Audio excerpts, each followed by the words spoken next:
உங்களை யாவரையும் இயேசுவின் இரத்தத்தினாலும் இயேசு கிறிஸ்து நாமத்தினாலும் மறுபடியுமாக வாழ்த்துகிறேன். ஆமென். அல்லேலூயா, அல்லேலூயா.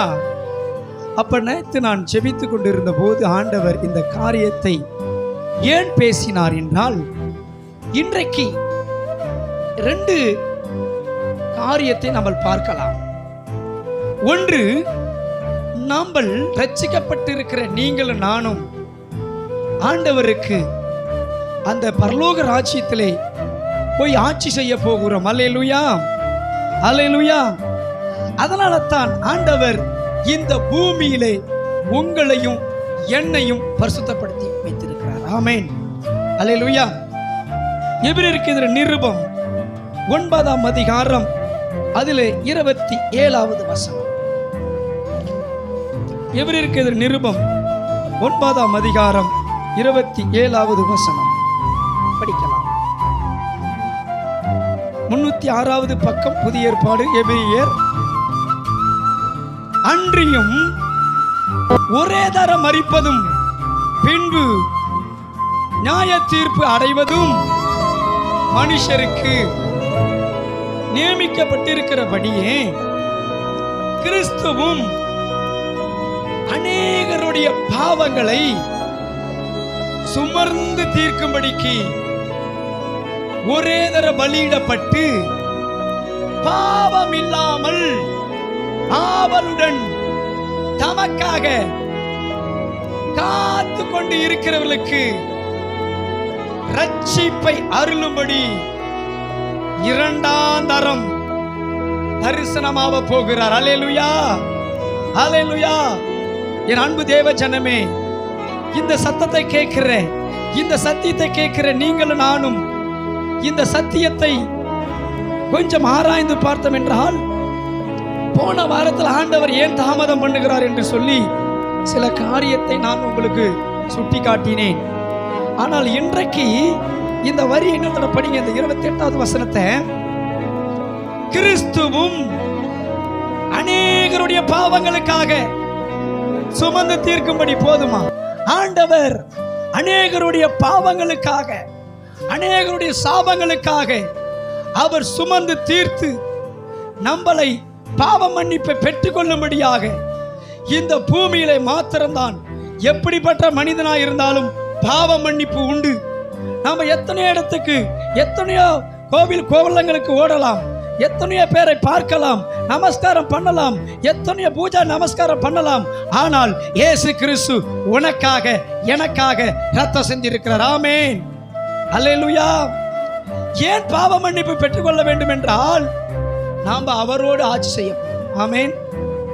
நீங்க வெளிப்படுத்தல் 19ஆம் அதிகாரம், 20ஆம் அதிகாரம், 21ஆம் அதிகாரம், 22ஆம் அதிகாரம், இந்த 3 அதிகாரத்தை படித்து பார்த்தீங்கன்னா, நாம் பரலோகத்திலே நம்ம ஆட்சி செய்ய போகிறதை கர்த்தர் வெளிப்படுத்தி வைத்திருக்கிறார். ஆமென், அல்லேலூயா. அதுக்குத்தான் இன்னைக்கு திருசபையை கொடுத்திருக்கிறார். திருசபையிலே நீயும் நானும் இங்கே கரை தரையில்லாமல் வாழ வேண்டும். ஆமென், அல்லேலூயா, அல்லேலூயா. இன்னைக்கு பாருங்களேன், நீங்கள் சோத்திரம் ஒரு எக்ஸாம்பிள் கொண்டை காண்பிக்கணும் என்றால், ஏன் இன்னைக்கு உலக மனிதர்கள் பக்தி என்ற பேரில் பரவசம் என்ற பேரில் வாழ்றார்கள். ஆனால் உலகம் எப்படி இருக்கிறது தெரியுமா? பரிசுத்தம் இல்லாமல் இருக்கிறது. ஆமென், அல்லேலூயா. உலகத்துல பரிசுத்தம் இல்லை. இப்ப இந்த வாரத்துல கூட எங்க ஊருக்கு பக்கத்துல, நீங்க கேட்டிருப்பீங்க நினைக்கிறேன், வாட்ஸ்அப் எல்லாம் வந்துச்சு. ஒரு கள்ள தொடர்புனால தன்னுடைய சொந்த கணவனையே கழுத்தறுத்து கொன்று இந்த சோதர கடியில ஆத்துல கொளுத்துறதை நம்மளுக்கு கேள்விப்பட்டீங்களோ என்னமோ தெரியல. ஆனால் நான் கேள்விப்பட்டதை சொல்றேன். ஆமென், ஆமா. ஏன்னு கேட்டீங்கன்னா, இந்த கள்ள தொடர்பு என்பது ஒரு மனிதனை, அந்த இச்சையானது, அந்த பாவமானது ஒரு மனிதனை என்ன செய்யறான்னு தெரியாது. அல்லேலூயா. அதுக்குத்தான் இங்க வேதம் சொல்லுகிறது. ஏத்ராகமம் புத்தகம் 20ஆம் அதிகாரம், அதிலே நீங்கள் ஆண்டவர் கொடுக்கிற ஒரு கட்டளை 8வது 18வது 17-18 படிக்கல. 17-18 பிறனுடைய வீட்டை இச்சையாத இருப்பாயாக, பிறனுடைய மனைவியும் போட்டிருக்கு. இங்க என்ன போட்டிருக்கு? பிறனுடைய மனைவியை இச்சிக்க கூடாது, பிறவனுடைய மனைவியுடைய பாவம் செய்யக்கூடாது. இந்த பாவம் செய்தால் பரலோகத்துக்கு போக முடியாது நம்மளால. அல்லேலூயா. சில வாலிப பெண்கள் காதலிப்பாங்க, வீட்டுக்கு தெரியாம, தாய் தகப்பனுக்கு தெரியாம காதலிப்பாங்க. செல்போன்ல என்ன பேச பாவங்களை குறித்து பேசி கொண்டு இருப்பாங்க. தாய் தகப்பனுக்கு தெரியாம என்ன பண்ணுவாங்க, செல்போனை டெலீட் பண்ணுவாங்க. ஆமென். இந்த செல்போனை நீ டெலீட் பண்ணலாம், பரலோகத்தினுடைய காரியத்தை நீ டெலீட் பண்ண முடியாது. ஆமென். அல்லேலூயா, அல்லேலூயா. இன்னைக்கு நம்ம சபையில எல்லாம் அப்படி இல்லை. ஆனா நிறைய திருச்சபையில நிறைய இடத்துல பார்க்கிற போது பரிசுத்தத்தை குலைச்சு நிறைய இருக்கிறது. ஆமென். அல்லேலூயா. ஆமா, நாம நினைக்கிறோம் செல்போன்ல எதை வேணாலும் பேசிடலாம். செல்போன்ல கர்த்தருக்கு பிடிக்காத பாவ காரியத்தை நீ செய்துட்டு டெலீட் பண்ணா கூட பரலோகத்துல போய் நிற்கும் போது உன்னுடைய காரிய செல்போன்ல பேசின அனைத்தையும் கர்த்தர் வெளிப்படுத்திடுவார். அல்லேலூயா, அல்லேலூயா. ஆண்டவர்கிட்ட தப்பிக்க முடியாது. எந்த மனுஷனை வேணாலும் நீ தப்பிக்கலாம். அதுக்கு தான் என் அன்பு வாலிப தம்பி, வாலிப சகோதரனே, சகோதரியே, ஆண்டவர் இன்னைக்கு சொல்றார், பாவ மன்னிப்புக்காக ஆண்டவர் பாவ மன்னிப்பை பெற்றுக்கொள்ளும்படியாக, சாபங்களை பெற்றுக்கொள்ளும்படியாக, சாபத்திலிருந்து விடுதலையாக்கும்படியாகத்தான் ஆண்டவர் சிலுவையிலே உனக்காக எனக்காக ரத்தம் சிந்தினார். அல்லேலூயா, அல்லேலூயா. நம்ம சும்மா ஏதோ சர்ச்சுக்கு வந்தா அப்படி கிடையாது. 1000 ஆண்டு இந்த பூமியை வந்து ஆளப்போம். ஆமென். புதிய வானம் புதிய பூமி வரப்போகுது. அந்த புதிய வானம் புதிய பூமியில ஏசப்பாவோடு கூட நம்ம ஆளுகை செய்ய போறோம். எத்தனை பேர் ஆளுகை செய்ய ஆசைப்படுறீங்க? அல்லேலூயா, அல்லேலூயா. நீ அதனாலதான் பிசாசு என்ன பண்றானா, கிறிஸ்துவ பிள்ளைகளை, ஆவிக்குரிய பிள்ளைகளை, நல்லா ஜெபிக்கிற பிள்ளைகளை பாவத்தை திரளா கொடுப்பாங்க. ஏன் தெரியுமா? நீ 1000 ஆண்டு அரசாட்சியில ஆளக்கூடாது. ஆமென். அதனால்தான் அதற்குத்தான் ஆண்டவர் இன்றைக்கு பாவ மன்னிப்பை பெற்றுக்கொள்ள வேண்டும். ஆமென். பாவ மன்னிப்பை பெற்றுக்கொண்டு பரிசுத்தமா இந்த பூமியில வாழணும். ஆமென். அல்லேலூயா, அல்லேலூயா. நீங்களாம் என்ன பண்ணணும்? வாலிப பிள்ளைகளா இருந்தா, வாலிப சகோதரனா இருந்தா, வாலிப சகோதரியா இருந்தா, நம்ம சரீரம் எப்போதும் பரிசுத்தமாய் காத்துக்கப்பட்டு இருக்கணும். அல்லேலூயா. நம்முடைய பிள்ளைங்களை எப்போது கவனிச்சு கொண்டு இருக்கணும். அதிக செல்போனை கொடுத்து அதிக பண்றக்கூடாது. அது என்ன பண்ணுது நமக்கு தெரியாது. அல்லேலூயா. ஆனால் நம்ம சத்தியத்தில் நடத்தணும். ஏன்னு கேட்டீங்கன்னா, அது ஏதாவது தவறு பண்ணி டெலீட் பண்ணிடும். டெலீட் பண்ணிட்டா நமக்கு தெரியாது. ஆமென். பரலோகத்துக்கு தெரியும். ஆமென். அல்லேலூயா, அல்லேலூயா. என் அன்பு தேவச்சனமே, ஆண்டவர் இங்கே நம்முடைய பாவங்களுக்காக, நம்முடைய சாபங்களுக்காக, உன்னை மீட்கும்படியாக, உன்னை விடுவிக்கும்படியாக, உன்னை எப்படி சொல்றது, உன்னை அவரோடு கூட ஆளுகை செய்யும்படியாகத்தான் கர்த்தர் கொண்டு வந்திருக்கிறார். ஆமென். இந்த சத்தியத்தை கேட்கிற நீங்களும் நானும் உணர்ந்து பார்க்கணும். நீ எந்த பாவத்தில் விழுந்திருந்தாலும், எந்த பாவத்தில் சிக்கிக் கொண்டிருந்தாலும், ஆண்டவர்கிடத்துல மன்னிப்பு கேட்டு மனம் திரும்புகிற நேரம் இது. ஆமென். அல்லேலூயா, அல்லேலூயா. சில பேர் பாருங்க, நம்ம என்ன மறைமுகமா பாவம் செஞ்சா கூட ஆண்டவர் கண்டுக்காத போல இருப்பார். ஆனால் ஒரு நாள் ஒரு நியாயத்தீர்ப்பு. ஆமென். அங்க என்ன சொல்லப்பட்டிருக்கு? அந்த 18ஆம் வசனத்தை படிங்க, 28ஆம் வசனத்தை படிங்க மறுபடியும். கிறிஸ்துவும் சுமந்து தீர்க்கும்படிக்கு ஒரே தர பலியாகப்பட்டு பாவம் இல்லாமல் ஆவலோடு நமக்காக காத்திருக்கிற ரட்சிப்பை அருளும்படி 2ஆம் தரம் அவர் தரிசனமாக போறார். அவளோடு காத்திருக்கிறோம் பாருங்க, நமக்கு அவர் தரிசனமாவார். அதுல 100 வரி வருங்க பாருங்க. நியாய தீர்ப்பு, நியாய தீர்ப்பு, நியாய தீர்ப்பு வேண்டுமா? அவருடைய ஆட்சி செய்ய வேண்டுமா? நியாய தீர்ப்புல போய் நிக்கணுமா? இல்ல அவரோடு 1000 ஆண்டு அரசாட்சியில வாழ்ந்து நம்ம அந்த நியாயம் தீர்க்கிற மற்றவங்க நியாயம் தீர்க்கிறதுக்கு இருக்கணுமா? சொல்லுங்க, எதுல இருக்கணும்? சொல்லுங்க. 1000 ஆண்டு அரசாட்சி தேவையா, இல்ல நியாய தீர்ப்புல போய் நிக்கணுமா? நீங்க எங்க நிக்கணும்? ஐயோ வேணாம் சாமி,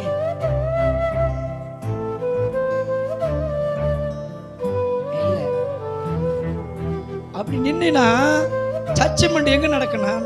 நடந்து நரகத்துக்கு போயிடுமே. புரியுதுங்களா நான் சொல்றது? நீங்க தெரியாம சொல்றீங்க. 1000 ஆண்டு அரசாட்சியில நம்மளை ஆண்டவர் நியாயம் தீர்த்தார் என்றால், அந்த நியாய தீர்ப்பு எதுக்குன்னு சொன்னா ஜட்ஜ்மெண்ட் கொடுத்து நரகம். ஆமென், அல்லேலூயா. அப்ப நரகத்துக்கு போகாதபடிதான் நம்மளை இங்க சரிப்படுத்தி இங்க பாவத்திலிருந்து விடுதலை ஆக்கப்பட்டு நாம அந்த 1000 ஆண்டு அரசாட்சியில போய் நிற்க வேண்டும். ஆமென். எத்தனை பேத்துக்கு புரியுது? அல்லேலூயா. 1000 ஆண்டு புதிய வானம் புதிய பூமியில போய் ஆழலாம். நாம இந்த உலகத்துல எப்படி வாழ்ந்தாலும் வாழலாம், ஆனால் பரலோகத்திலே போகும்போது நமக்குள்ள பரிசுத்தம் இருந்தாதான் போக முடியும். ஆமென், அல்லேலூயா. பரிசுத்தம் இல்லாமல் தேவனிடத்தில் போக முடியாது. ஏன் அடிக்கடி ஒவ்வொரு வாரமும் செய்தியில இந்த பரிசுத்த குறித்து பேசுறோம் என்றால், நம்ம வாழுகிற உலகம் பொல்லாத உலகம். ஆமென். நம்ம வாழுகிற உலகம் பொல்லாத உலகம். நம்ம வழியே போனா கூட பாவம் நம்மளை பின்தொடர்ந்து வருதுன்னு பைபிள் போட்டிருக்கு. ஆமென். வாசப்படியில் பாவம் படுத்திருக்குதுன்னு போட்டிருக்குது. அல்லேலூயா, அல்லேலூயா. ஆமாம், நீங்கள் யார்கிட்டயாவது சோத்துரும் ஃபோன் ரொம்ப நேரம் பேசாதீங்க. பேசுனீங்கன்னா உங்களுக்கு ஆபத்து அதிகம். ஆமென், அல்லேலூயா. அதனால் ஜாக்கிரதையாக இருக்கணும். உங்கள் இருதயத்தையும் உங்களுடைய ஆவி ஆத்துமாவை. ஏன் ஆண்டவர் இந்த ஆவி ஆத்துமாவை தான் அவர் விசேஷமாய் பார்க்கிறார். இந்த ஆவி ஆத்துமாவை தான் விசேஷமாக பார்க்கிறார். ஏன் இன்றைக்கு ஆண்டவர் ரத்தம் சிந்தினார் என்று சொன்னால், உனக்குள்ள வாழுகிறேன் ஆவி ஆத்துமா அது விலையேற பெற்றது. அது நரகத்துக்கு போக ஆண்டவர் விரும்பல. அல்லேலூயா. ஆண்டவர் அதுக்காகத்தான் சிலுவையில் ரத்தம் சிந்தினார், அதுக்குத்தான் பலியானார், அதுக்குத்தான் பாவ மன்னிப்பை நீ பெற்றுக்கொள்ள வேண்டும். ஆமென், அல்லேலூயா, அல்லேலூயா. இந்த பாவ மன்னிப்பை நீங்க பெற்றுக்கொண்டால் நிச்சயம் இருக்குமானால் நீங்களும் நானும் நாளுக்கு நாள் நம்ம வளர்ச்சி அடைய வேண்டும். ஆமென், அல்லேலூயா, அல்லேலூயா. நீங்க அதுல பாத்தீங்கன்னா 22ஆம் வசனத்தை படிங்க. 22 அதுல நியாய பிரமாணத்தின்படி கொஞ்சம் குறைய எல்லா இரத்தத்தினாலே சுத்திகரிக்கப்படும், இரத்த சிந்துதல் இல்லாமல் மன்னிப்பு கிடையாது. அல்லேலூயா. என் அன்பு தேவ ஜனமே, இன்றைக்கு அநேக ஆடு மாடு பலியிடுகிற என் அன்பு தேவ ஜனமே, எதுக்காக ஆடு மாடு கோழி பலியிடுகிறார்கள் என்று சொன்னால், அந்த ஆட்டு இரத்தமாக அந்த மிருகத்தின் இரத்தமாக உன்னுடைய பாவம் நிவர்த்தி செய்யப்படும், உன் பாவம் மன்னிக்கப்படும் என்று சொல்லித்தான் இன்னைக்கு ரத்தம் சிந்துறாங்க. அல்லேலூயா. அதற்கு அழகாக இந்த எபிரேயருக்கு எதிர நிருபம் பண்ணி அந்த 9ஆம் அதிகாரத்தில் அழகாக எழுதியிருக்கிறாங்க. 12ஆம் வசனத்தை படிங்க. 12ஆம் வசனத்துல இருந்து, வெள்ளாட்டுக்கடா இளங்காலை இரத்தத்தினாலே அல்ல, என் சொந்த இரத்தத்தினாலும் ஒரே தரம் மகா பரிசுத்த ஸ்தலத்திலே பிரவேசித்து நித்திய மீட்பு. நான் மீட்பு, நித்திய மீட்பு. அல்லேலூயா. ஆண்டவர் உனக்கும் எனக்கும் ஒரு நித்திய மீட்பு தரும்படியாக வெள்ளாடு காளை இது நிமித்தமாக அல்ல. அல்லேலூயா. ஆண்டவர் அவருடைய இரத்தத்தினால, அவருடைய சொந்த இரத்தத்தினால உன்னை மீட்டு நித்திய என்னது நித்திய மீட்பு. என்னது மீட்பு? பார்த்து சொல்லுங்க. உங்களுக்கு நித்திய மீட்பு வேணுமா? நித்திய மீட்பு வேணுமா? அல்லேலூயா. உங்களுக்கு ஒரு நித்திய மீட்பு கொடுக்கும்படியாகத்தான் இன்றைக்கு ஆண்டவர் இந்த பூமியிலே மனிதனாய் அவதரித்தார். ஆமென், அல்லேலூயா. உனக்கு ஒரு நித்திய ஜீவனை கொடுக்கும்படியாகத்தான் ஆண்டவர் இன்றைக்கு மனிதனாய் மனுக்குலகத்துக்கு அவர் வெளிப்பட்டார். ஆமேன். அடுத்து நான் பாருங்க அதுல எப்படி எனில் ரத்தமும் தீட்டுப்பட்டவர்கள், புரியுதுங்களா? கெடா படிமா அந்த வரி என்னத்தோட காலை வெள்ளாட்டு கெடா, அதுக்குத்தான் இன்னைக்கு வெள்ளாட்டு கெடாவை பலியிடுகிறாங்க. பொம்பளாட என்ன பண்ண மாட்டாங்க, பலியிட மாட்டாங்க. ஏன் காளையை பலியிடுறாங்கன்னா, ஒரு ஆம்பளை ஆணுக்கு சமமாகத்தான் அந்த சிலுவையில இயேசு கிறிஸ்து பொம்பளை சிலுவையில் அடிக்கப்படவில்லை. ஆனாய் இயேசு கிறிஸ்து நம்மளுடைய சாயலாக அவர் மனிதனாக பிறந்தார். ஆமேன். அல்லேலூயா. அதுக்குத்தான் இன்னைக்கு நிறைய பிரார்த்தனை பண்றவங்க, நிறைய பிரார்த்தனை பண்றவங்க வெள்ளாடு, அது வெள்ளாட்டுல கெடா, என்ன கெடா? சாமிக்கு விடுற கெடா. அல்லேலூயா. அது அர்த்தம் என்னென்றால் ஆண்களை குறிக்கிறதுன்னு அர்த்தம். அல்லேலூயா. அப்ப இயேசு கிறிஸ்து இந்த பூமியிலே ஒரு ஆண்மகனாய் பிறந்து, பரிசுத்தவானாய் பிறந்து, ஒரு பரிசுத்த ஒரு நம்மளை பாவத்தில் இருந்து மீட்கும்படியாக வந்தார். ஆமேன். நான் சொல்றது உங்களுக்கு புரியுதுங்களா? அல்லேலூயா. அதுக்குத்தான் எபிரேய நிருபத்தில் இந்த நியாயப்பிரமாணத்தை எழுதுகிறார். அருமையானவர்களே, இஸ்ரவேல் ஜனங்களே, இதை இந்த சத்தியத்தை கேட்க போறவங்களே, நீங்கள் வெள்ளாடு, வெள்ளாட்டோடைய கெடா அதனுடைய ரத்தத்தினால் அல்ல, காளையின் ஆட்டுடைய ரத்தத்தினால் அல்ல. அல்லேலூயா. இப்போ நிறைய பேர் என்ன பண்ணுறாங்க, காளை மாடு பலியிடுறேன், காளை மாடை நான் என்ன பண்ணுறேன், அந்த சாமிக்கு விடுறேன், இந்த சாமிக்கு விடுறேன் அப்படின்னு நேர்ந்து விடுற காரணம் என்னன்னா, இதுதான் காரணம். அல்லேலூயா. அதுக்கு தான் சொல்கிறார் ஆண்டவர். படிங்கம்மா. தீட்டுப்பட்டவங்க மேலே என்ன பண்ணுது, தெளிக்கப்பட்ட கடாரி சாம்பலும்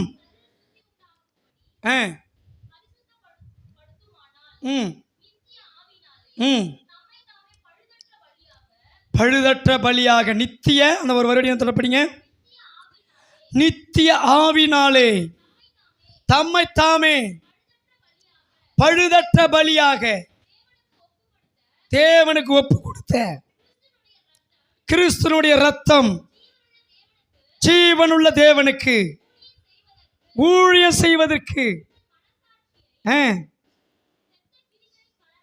கலர சுத்திகரிப்பது போதும். எத்தனை பேருக்கு புரியுதுங்க? இது எல்லாத்துக்கும் புரியுதா?